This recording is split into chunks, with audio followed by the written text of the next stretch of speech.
नाज़रीन, पाकिस्तान में घरेलू तशद्दुद के हवाले से क्या आदाद शुमार हैं, रिपोर्ट आपने देखी। इस पर इसी हवाले से बात करने के लिए हमारे साथ मौजूद हैं समाजी कारकुन फरजाना बारी साहिबा। फरजाना साहिबा, बहुत बहुत शुक्रिया आपके वक्त का।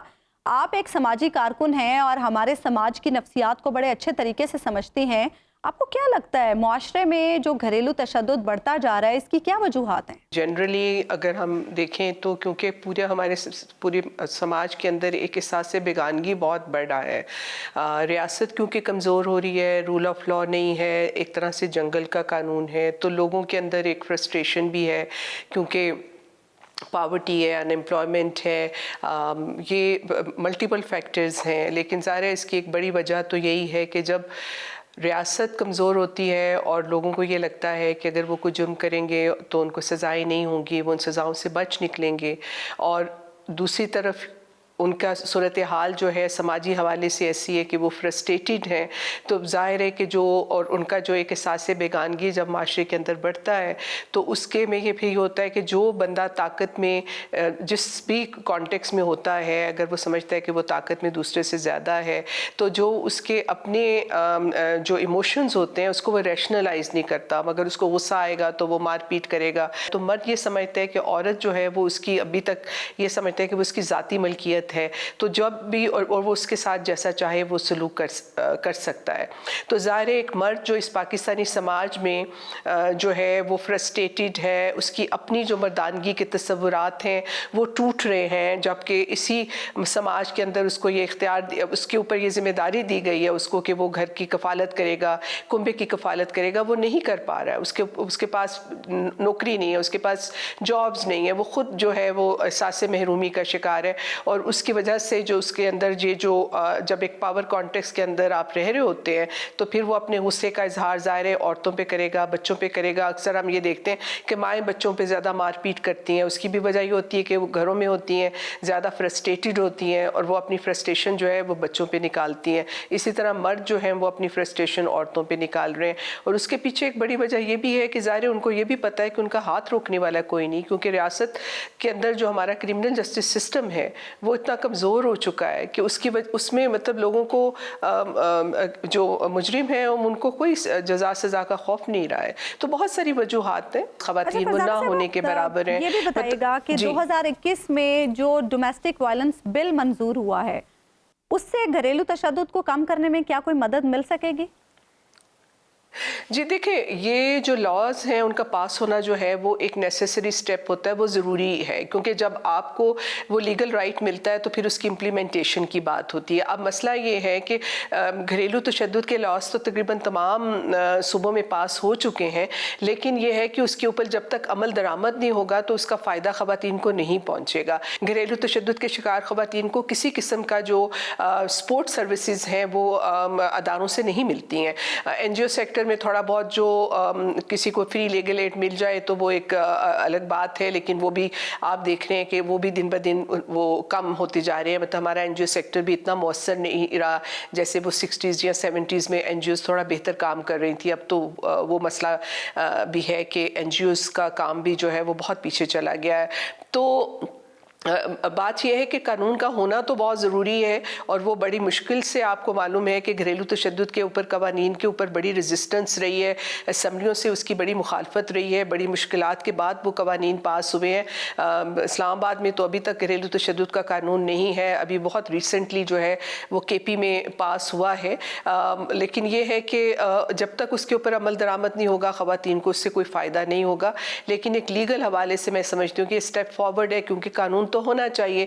कम से कम कानून होने से ये तो है कि आपने जो घरेलू तशद्दुद है उसको एक क्रिमिनलाइज किया, आपने उसको एक जुर्म करार दिया है, ताकि लोगों को ये ख्याल है कि ये अगर ये ख्याल था कि ये प्राइवेट मैटर है, अगर हम घर में किसी से मारपीट करते हैं, अपनी बीवी को मारते हैं, तो ये हमारा ज़ाती मसला है। तो कम से कम कानून पास होने से उनको ये पता चल जाना चाहिए कि ये ज़ाती मामला नहीं है। जब आप किसी पे हाथ उठाते हैं घर के अंदर, चाहे आप वो घर के अंदर अपनी बीवी पे या बहन पे या बेटी पे या माँ पे, तो वो एक जुर्म है और उसकी एक सज़ा है, जो कि आपका कानून जो है उसने वो सज़ाएं जो है वो उसका तयन कर रखा है। तो उस हवाले से तो मैं समझती हूँ कि कानून का होना ज़रूरी है, लेकिन अगर उसके ऊपर अमल दरामद नहीं होगा तो ख़वातीन को इससे कोई फ़ायदा नहीं होगा, और नहीं हो रहा।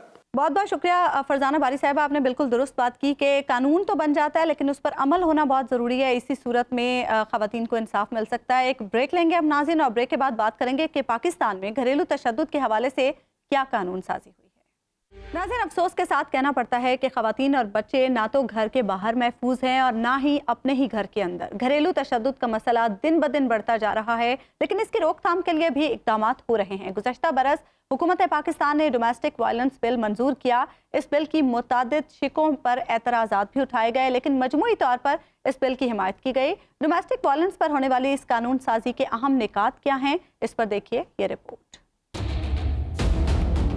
डोमेस्टिक वायलेंस बिल यकीनी तौर पर हमारे माशरे की एक अहम ज़रूरत थी। इस बिल को मुतादिद हिस्सों में तकसीम किया गया है, लेकिन इसके अहम निकात में से सबसे अहम शिक नंबर 3 है। इस शिक में घरेलू तशद्दुद की अक़साम के बारे में बताया गया है। बिल की शिक नंबर 3 के मुताबिक घरेलू तशद्दुद की अक़साम में जिस्मानी, जज्बाती, नफ्सियाती, ज़बानी, जिनसी और मुआशी तशद्दुद शामिल हैं। इन अक़साम की मज़ीद वज़ाहत में बताया गया है कि जिस्मानी तशद्दुद में किसी भी किस्म का जिस्मानी नुकसान शामिल होगा। इसी तरह जज्बाती, नफ्सियाती और ज़बानी तशद्दुद की वज़ाहत में बताया गया है कि किसी भी शख्स की प्राइवेसी, आज़ादी, सालमियत, सिक्योरिटी और ज़ाती मामलात में बेजा दखल अंदाजी जुर्म करार पाएगी, जबकि किसी की तौहीन या तज़हीक करना, जिस्मानी तशद्दुद की धमकी देना, बीवी को दूसरी शादी या तलाक की धमकी देना या बांझपन का ताना देना भी जुर्म करार पाएगा।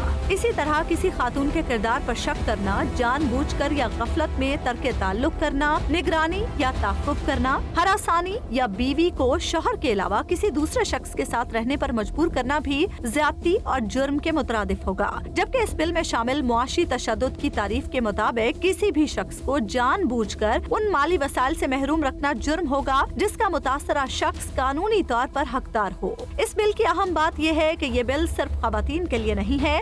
बिल में शामिल मुतासरीन की फहरिस्त में खवातीन, बच्चे और कमजोर अफराद शामिल हैं। कमजोर अफराद में बूढ़े, ज़हनी या जिस्मानी माजूर अफराद भी शामिल हैं। डोमेस्टिक वायलेंस बिल 2021 में घरेलू तशद्दुद के मुजरिमान को सजा देने की भी तजवीज दी गई है। इस बिल की शिक नंबर 4 के तहत जो जुर्म ताज़ीरात पाकिस्तान के तहत आते हैं, उन पर ताज़ीरात पाकिस्तान की दफात नाफिज होंगी, जबकि घरेलू तशद्दुद के दीगर जराइम के तहत ज्यादा से ज्यादा 3 साल कैद, कम अज कम 6 माह कैद और 20,000 से 1 लाख तक जुर्माना हो सकता है। जबकि इस बिल की शिक नंबर 8 के तहत अदालत मुतासरा शख्स के तहफ़्फ़ुज़ के लिए हुक्म जारी कर सकती है। इसकी एक हद ये भी हो सकती है कि मुतासरा फर्द की जिंदगी, इज्जत या वकार को खतरा हो तो जवाबदेह शख्स के पाँव या कलाई में GPS ट्रैकर या ब्रेसलेट पहनाया जा सकता है और जवाबदेह शख्स को घर से बाहर भी निकाला जा सकता है। रिपोर्ट आपने देखी नाज़रीन, पाकिस्तान में मासूम बच्चे भी घरेलू तशद्दुद का शिकार होते हैं। एक ऐसे ही मासूम फूल की कहानी जानते हैं उसी की ज़बानी। अस्सलाम वालेकुम नाज़रीन, आपके अपने प्रोग्राम ऐसा क्यों के साथ मैं हूँ मोहम्मद फैसल। नाज़रीन, इंसान का इंसान के साथ सबसे बड़ा रिश्ता एहसास का रिश्ता है। अगर एहसास नहीं तो कोई भी रिश्ता बाकी नहीं रहता।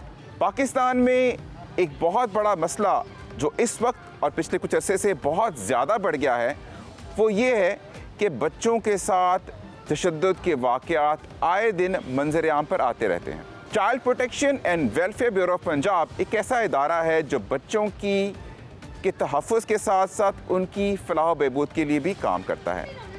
आज हम आए हुए हैं चाइल्ड प्रोटेक्शन ब्यूरो के ऑफ़िस में और यहाँ हम मिलाएंगे आपको ऐसे बच्चों से जिन्होंने ज़िंदगी की मुश्किलात देखते देखते आखिरकार उनको यहाँ पे आकर पनाह लेनी पड़ी।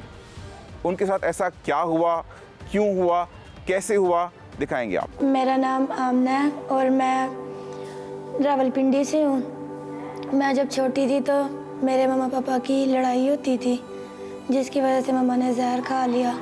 उसके बाद पापा ने हमें पप्पा के घर रखवाया था और पप्पा ने फिर हमें बेच दिया किसी घर काम के लिए। मैं उनके घर काम करती थी और वो मुझे बहुत ज़्यादा मारते थे। अगर कोई काम टाइम पे ना हो या फिर गलत हो जाए, फिर मैं कोई काम भूल जाऊँ और अक्सर कोई काम ना हो तो वो खाना भी बंद कर देते थे, खाना भी नहीं देते थे। अक्सर जाते हुए बांध के जाते थे।